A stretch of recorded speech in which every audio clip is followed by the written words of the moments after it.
Hi friends, online preparation में आप सभी का एक बार फिर से बहुत बहुत स्वागत है।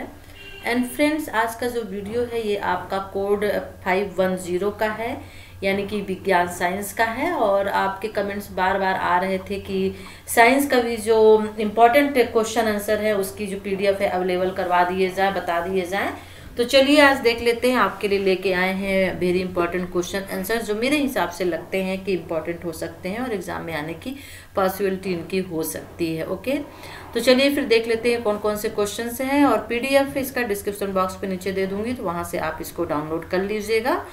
एंड यदि अभी तक चैनल को सब्सक्राइब नहीं किया है तो सब्सक्राइब कर लीजिए, वीडियो को लाइक करिए एंड शेयर करिए। चलिए देख लेते हैं इंपॉर्टेंट क्वेश्चन आंसर्स कौन कौन से हैं। यूनिट 1 में देख लेते हैं विज्ञान की प्रकृति जो आपकी है। तो इसमें क्वेश्चन हमने लिया है कि प्राचीन भारतीय युग में विज्ञान के इतिहास और दर्शन की व्याख्या करना है, या फिर वैदिक और उत्तर वैदिक काल के विज्ञान में भारतीय और पश्चिमी दार्शनिकों के योगदान को लिखना है आपको। ठीक है ना। तो देखिए यहाँ पे क्वेश्चन एक ही है, अलग तरह से पूछा गया। तो प्राचीन भारतीय युग में जो भारतीय दर्शन इतिहास उसकी व्याख्या करना है, या फिर वैदिक और उत्तर वैदिक काल के विज्ञान में भारतीय और पश्चिमी दार्शनिकों के योगदान को लिखना है। दार्शनिक के और दर्शन की बात चल रही है यहाँ पे। ठीक है ना। इसका video already lecture video available है, यदि आपने वॉच नहीं किया है तो प्लीज आप कर लीजिएगा। जिसकी वीडियो अवेलेबल है उनको दोबारा बताने से कोई फायदा नहीं है, सिर्फ टाइम की वेस्टिंग होगी। इससे अच्छा आप उन वीडियो को वॉच कर लें। ठीक है। और ये क्वेश्चन आपका वेरी इंपॉर्टेंट हो सकता है। ठीक है ना, क्योंकि ये विज्ञान में दर्शन शास्त्र का किस तरह से उदय हुआ, किस तरह से दर्शन शास्त्र के माध्यम से विज्ञान आगे बढ़ा, इसके बारे में है। तो ये क्वेश्चन इंपॉर्टेंट हो सकता है। नेक्स्ट क्वेश्चन देख लेते हैं। अगला क्वेश्चन है कि भारत में आधुनिक युग में हुए विज्ञान के इतिहास और दर्शन की विवेचना करना है, अथवा आधुनिक युग में विज्ञान शिक्षण के इतिहास में क्या क्या ऐतिहासिक घटनाएं हुई हैं, या फिर विज्ञान का जनता के लिए मानवीकरण करने में विभिन्न यूरोपीय संस्थाओं का योगदान बताना है, या फिर स्वतंत्रता के पश्चात भारत में विज्ञान शिक्षा का विकास कैसे हुआ, अथवा भारत में विज्ञान शिक्षा में एकरूपता लाने के लिए क्या प्रयास किए गए। तो देखिए क्वेश्चन कितनी तरह से पूछे जाते हैं, ठीक है ना, लेकिन आंसर एक ही होता है। जैसे भारत सरकार द्वारा विद्यालयों में विज्ञान शिक्षा की गुणवत्ता को बढ़ाने के लिए क्या कदम उठाए गए, वही हुआ कि भारत में विज्ञान शिक्षा में एकरूपता लाने के लिए क्या कदम उठाए गए, क्या प्रयास किए गए, या फिर स्वतंत्रता के पश्चात भारत में विज्ञान शिक्षा का विकास कैसे हुआ। मतलब क्वेश्चन एक ही है, सिर्फ घुमा के पूछने का तरीका अलग था। और आंसर आपको यही लिखना है जो इसमें लिखा हुआ है कि विज्ञान शिक्षा की ओर पश्चिम की पहुंच किस तरह से हुई, और उसके बाद फिर किस तरह से आगे धीरे धीरे करके 18वीं शताब्दी में, 17वीं शताब्दी में, फिर 19वीं शताब्दी में विज्ञान जो है आगे बढ़ा। इनको आगे किसने बढ़ाया। एक ही इसमें इंपॉर्टेंट फैक्ट है, इसे जरूर आप देख लीजिएगा कि भारत में विज्ञान शिक्षण का विकास किस तरह से हुआ। ये वेरी इंपॉर्टेंट क्वेश्चन मुझे आपके लिए लग रहा है। भारत में विज्ञान शिक्षण का विकास हो सकता है, एक अलग से ही क्वेश्चन थोड़ा सा पूछ दे कि भारत में विज्ञान शिक्षण का विकास कैसे हुआ, आप इसको डिस्क्राइब करके डिटेल में बताएं। तो इसको जरूर आप थोड़ा सा देखिएगा, अपने माइंड में रखिएगा। ठीक है। चलिए अब यहाँ पे नेक्स्ट क्वेश्चन देख लेते हैं। अगला क्वेश्चन ले लेते हैं, और अगला क्वेश्चन है कि विज्ञान का दर्शन जानना महत्वपूर्ण क्यों है, समझाइए। या फिर विज्ञान का दर्शन समझने के लिए विश्लेषण, अवलोकन और ज्ञान जैसे संप्रत्ययों का क्या महत्व, ये आपको बताना। या प्लेटो ज्ञान को कैसे परिभाषित करता है। आपको प्लेटो को पता है, आपने बहुत नाम सुना है, दार्शनिक हैं ये, दर्शन शास्त्र के महान ज्ञाता हैं। तो इन्होंने क्या विज्ञान को किस तरह से परिभाषित किया, क्योंकि ज्ञान ही विज्ञान है, विज्ञान से ही ज्ञान की उत्पत्ति हुई है, इसलिए यहाँ पे प्लेटो का जिक्र हुआ है। तो इसको आपको समझना होगा। ठीक है। बहुत से ऐसे क्वेश्चन हैं जिनके लेक्चर वीडियो ऑलरेडी अवेलेबल है, तो प्लीज आप प्लेलिस्ट में इसकी इसी के नीचे प्लेलिस्ट में दे दूंगी, लिंक दे दूंगी, तो वहां से जाके आप लोग जो है वॉच कर लीजिएगा। बहुत से लोग व्हाट्सएप पे आप लोग प्लेलिस्ट मांग रहे हैं, लेकिन थोड़ी सी प्रॉब्लम चल रही है मोबाइल से। मैं कल ट्राई कर रही थी तो प्लेलिस्ट जो है एरर दिखा रहा था, वो ओपन नहीं हो रहा था कि मैं लिंक आपको सेंड कर सकूं। बिल आज मैं देखती हूँ, अगर मोबाइल से नहीं होता है तो मैं अभी लैपटॉप से ही आपको वो लिंक जो है मैं सेंड कर दूंगी। ठीक है।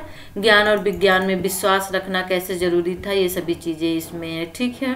अब यहाँ पे देख लेते हैं हम अगला क्वेश्चन। देखो कि लॉन्ग क्वेश्चन है और आपका 10 नंबर में ये क्वेश्चन आराम से पूछ सकता है। अगला क्वेश्चन है कि वैज्ञानिक जांच के लिए प्रश्न पूछने का क्या महत्व है, या फिर शिक्षार्थियों में प्रश्न पूछने के कौशल को में बढ़ावा देने शिक्षक की भूमिका का वर्णन कीजिए। ये मैं वेरी इंपॉर्टेंट क्वेश्चन आपका मानती हूँ इसमें, क्योंकि शिक्षार्थियों में प्रश्न पूछने का कौशल तो है ही है, लेकिन शिक्षक की एक भूमिका का भी वर्णन इसमें करना है कि वैज्ञानिक जाँच के लिए प्रश्न पूछना, किस तरह के प्रश्न पूछे जाते हैं, पूछने की क्या कला होती है, उसके बारे में आपको जिक्र करना है यहाँ पे, ठीक है। और फिर क्या भूमिका होती है एक शिक्षक की, इसके प्रति भी आपको यहाँ पे बताना है, ठीक है।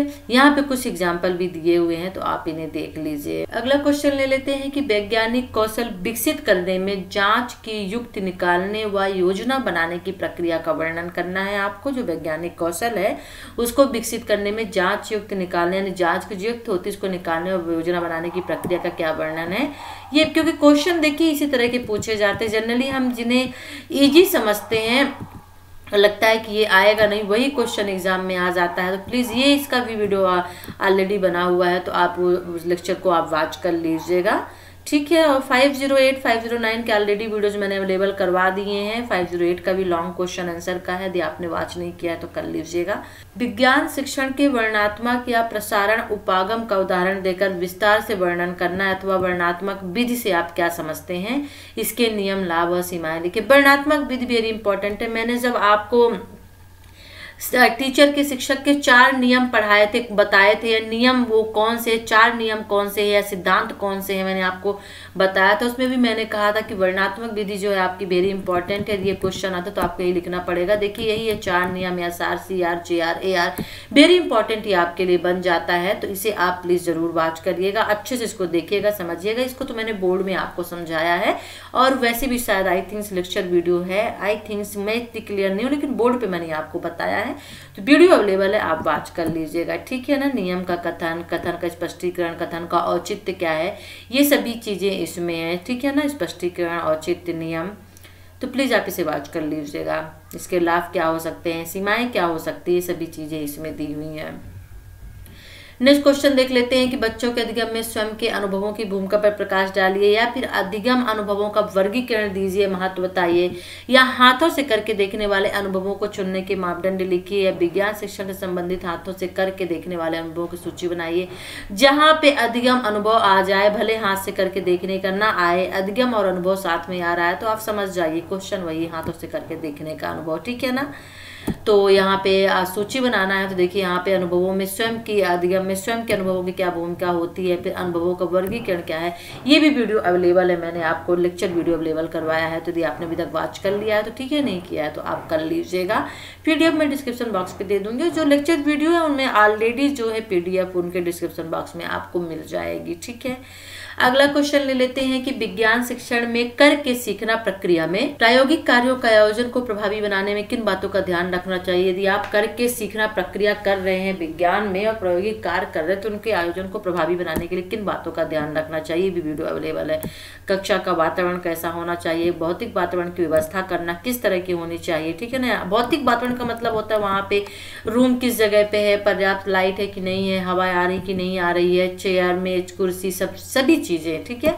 कक्षा के स्थान को बढ़ाएं, ये सभी चीजें इसमें। कक्षा के बाहर के स्थान का उपयोग किस तरह से होना चाहिए, शिक्षार्थी का कार्य सृजनात्मकता से प्रदर्शित करे, मनोवैज्ञानिक सामाजिक पर्यावरण का विकास, और सभी चीजें इसमें आ जाएंगी। नेक्स्ट क्वेश्चन ले लेते हैं कि विज्ञान शिक्षण में बड़ी कक्षाओं को पढ़ाने के लिए 10 प्रायोगिक सुझाव दीजिए। हो सकता है वेरी इंपॉर्टेंट क्वेश्चन हो सकता है। देखिए क्वेश्चन इस तरह से भले ना पूछे कि विज्ञान शिक्षण में बड़ी कक्षाओं को पढ़ाने के 10 प्रायोगिक सुझाव दीजिए, ये पूछ सकता है कि उच्चतर यानी उच्च स्तर पर, क्योंकि ये विज्ञान जो है आप उच्च स्तर पे पढ़ रहे हैं तो उच्च स्तर में बच्चों को पढ़ाने के लिए क्या आप 10 प्रायोगिक सुझाव दे सकते हैं, वो लिखिए। इस तरह से क्वेश्चन घुमा के पूछ सकता है, विज्ञान की जगह उच्च कक्षा पूछ सकता है, ठीक है। बड़ी कक्षाओं की जगह उच्च कक्षा पूछ सकता है, तो क्वेश्चन वही होता है, सिर्फ घुमाया जाता है, ठीक है ना।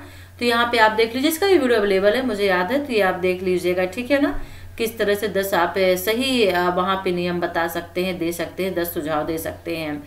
अगला क्वेश्चन ले लेते हैं, कक्षा स्तर पर एक अच्छी तरह से विकसित पाठ योजना को समझाना है, या फिर 5W और 1H क्या है, या फिर पाठ्य योजना में शैक्षिक विश्लेषण से आप क्या समझते हैं। देखिए तीनों क्वेश्चन एक आपके हैं, इसका भी लेक्चर वीडियो अवेलेबल है।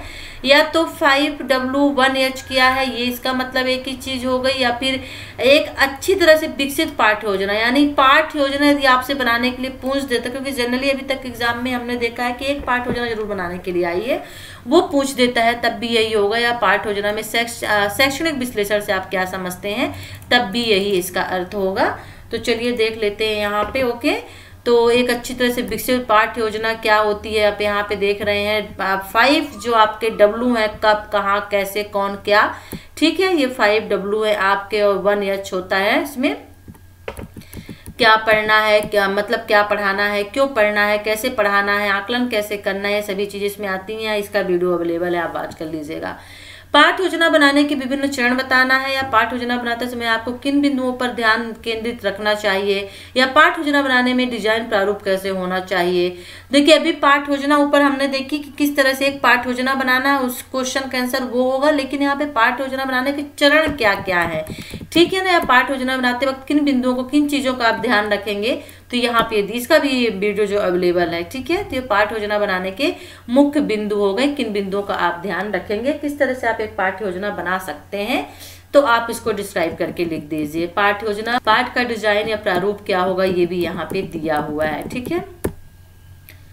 अब हम अगला क्वेश्चन देख लेते हैं। इसमें नेक्स्ट क्वेश्चन क्या है हमारा अगला क्वेश्चन है, विज्ञान शिक्षण में उपयोगी गैर विद्युत संसाधनों पर संक्षिप्त वर्णन करना है। विज्ञान शिक्षा में उपयोगी गैर विद्युत संसाधन, जो गैर विद्युत संसाधन कौन कौन से होते हैं, 2 भागों में इसको बांटा गया है, शाब्दिक और दृश्य बांटा गया है। शाब्दिक में छपी हुई वस्तुएं आ जाती हैं, जिनमें शब्द होते हैं, पुस्तकें, मैगजीन और पेपर वगैरह, ये सभी चीजें इसमें आ जाती हैं, ठीक है ना, जैसे पत्रिकाएं। दृश्य में आ जाएगा, बोर्ड आ जाएगा आपका, जिसे हम देख सकते हैं, प्रोजेक्टर, ग्राफ, मानचित्र, एटलस, ग्लोब, ये सभी चीजें, चित्र व फोटो है, स्पेसिमेन नमूने, मॉडल, ये सभी चीजें इसमें आ जाएगी दृश्य में, जिसे सिर्फ हम देख सकते हैं, ठीक है ना। विज्ञान शिक्षण में उपयोगी विद्युत संसाधन कौन कौन से, अभी हमने क्या देखा था कि दृश्य, शाब्दिक और दृश्य, ठीक है ना। गैर विद्युत संसाधन कौन कौन से हैं, गैर विद्युत संसाधन। अब यहाँ पे हम विद्युत संसाधन कौन कौन से, देखिए विद्युत संसाधन के अंतर्गत इसमें आपके दृश्य शब्द सामग्री आ जाएगी। तो पहले शब्द सामग्री को हम बताएंगे, क्लियर एक्सप्लेन करेंगे, फिर इसके बाद दृश्य संसाधन को एक्सप्लेन करेंगे, दृश्य संसाधन में जो जो चीजें आती हैं उनको लिखेंगे, ठीक है ना। फिर दृश्य श्रव्य संसाधन आते हैं, पहले दृश्य, फिर श्रव्य, फिर दृश्य शब्द, दोनों मिलके एक साथ हो जाते हैं, तो तीसरा हो जाता है, ठीक है ना। तो यहाँ पे इसे आप जो है एक्सप्लेन करके लिख सकते हैं। टेलीविजन, आईसीटी उपकरण हो गए, ये इंपॉर्टेंट क्वेश्चंस आपके लिए हो सकता है, वेरी इंपॉर्टेंट क्वेश्चंस आपके लिए हो सकता है, ठीक है। अगला क्वेश्चन ले लेते हैं, विज्ञान शिक्षण अधिगम में अभिलेखन और प्रतिवेदन की उपयोगिता बताइए। शिक्षार्थियों के अधिगम में नियोजित पाठ्यक्रम का मूल्यांकन करने में अभिलेखन यानी रिकॉर्डिंग और प्रस्तुति यानी रिपोर्टिंग का क्या महत्व है, फिर रिकॉर्डिंग रिपोर्टिंग प्रक्रिया में शिक्षक की भूमिका बताइए। अभिलेखन, रिकॉर्डिंग, प्रस्तुति, रिपोर्टिंग क्या होती है, यहाँ पे दिया हुआ है। शिक्षार्थियों के अधिगम का मूल्यांकन किस तरह से किया जा सकता है, नियोजित पाठ्यक्रम का मूल्यांकन किस तरह से करना है, शिक्षक की क्या भूमिका हो सकती है, इसलिए मैं कह रही हूँ वेरी इंपॉर्टेंट क्वेश्चन ये हो सकता है। यूनिट 6 ले लेते हैं, आकलन, मूल्यांकन व संबंधित मुद्दे। इसमें मूल्यांकन की अवधारणा क्या है, टेस्ट, मापन, आकलन से क्या समझते हैं, मूल्यांकन आकलन में क्या अंतर है, फिर औपचारिक विद्यालय के शिक्षण अधिगम से शैक्षिक मूल्यांकन की अवधारणा को स्पष्ट करना है, यानी आकलन मूल्यांकन क्या है, इसका भी वीडियो अवेलेबल है, जिसे आप प्लीज वॉच कर लीजिएगा, ठीक है ना। आकलन मूल्यांकन क्या है, इसमें क्या अंतर है, क्या डिफरेंसेस है, इसकी मूल्यांकन की अवधारणा क्या हो सकती है, ठीक है। विथ एग्जाम्पल इसमें दिया हुआ है, आप एग्जाम्पल देके लिखेंगे तो आपको मार्क्स इसमें ज्यादा मिलने की पॉसिबिलिटी रहती है। डायग्राम बनाने और एग्जाम्पल देने से मार्क्स ज्यादा मिल जाते हैं, ठीक है।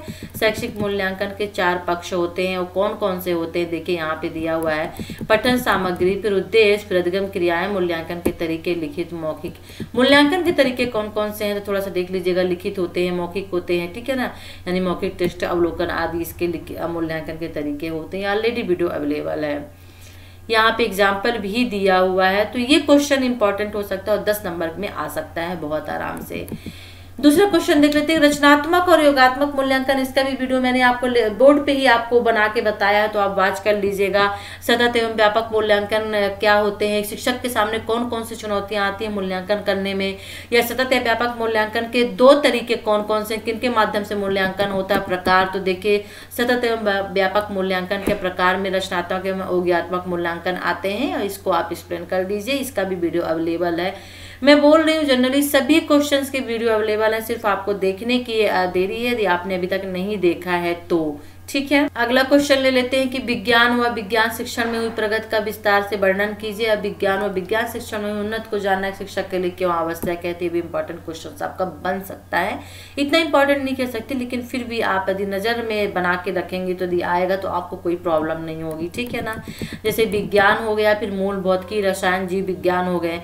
प्रायोगिक में आपका इंजीनियरिंग भी आ जाता है, चिकित्सा और व्यवसायिक आ जाता है। जो लोग अपने व्यवसाय अपने उसके हिसाब से लेते तो इंजीनियरिंग में mechanical, civil, electricals, electronics, computer, और चिकित्सा में एलोपैथी, होम्योपैथी, आयुर्वेदिक, और व्यवसायिक में printing, bakery, embroidery, electrician, cookery आता है।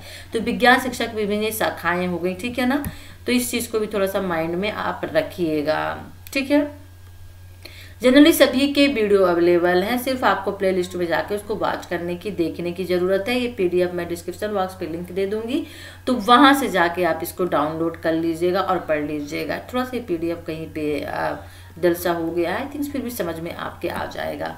तो फ्रेंड्स, ये था आज का वीडियो। आपके डिमांड के अकॉर्डिंग, आपकी डिमांड थी कि 510 के भी जो पीडीएफ है 5089 की तरह लेके आए जाए, तो मैं आपके लिए लेके आई हूँ। डिस्क्रिप्शन बॉक्स पे लिंक दे दूंगी, तो वहाँ से आप डाउनलोड कर लीजिएगा। अच्छा लगे तो लाइक करिए, कमेंट्स करिए और शेयर जरूर करिएगा। चैनल को सब्सक्राइब नहीं किया है, सब्सक्राइब कर लीजिए। सभी के लेक्चर वीडियोज अवेलेबल है, तो प्लीज़ आप वॉच कर लीजिएगा। चलिए फिर नेक्स्ट वीडियो के साथ हम आपसे फिर मिलते हैं, तब तक के लिए टेक केयर, बाय।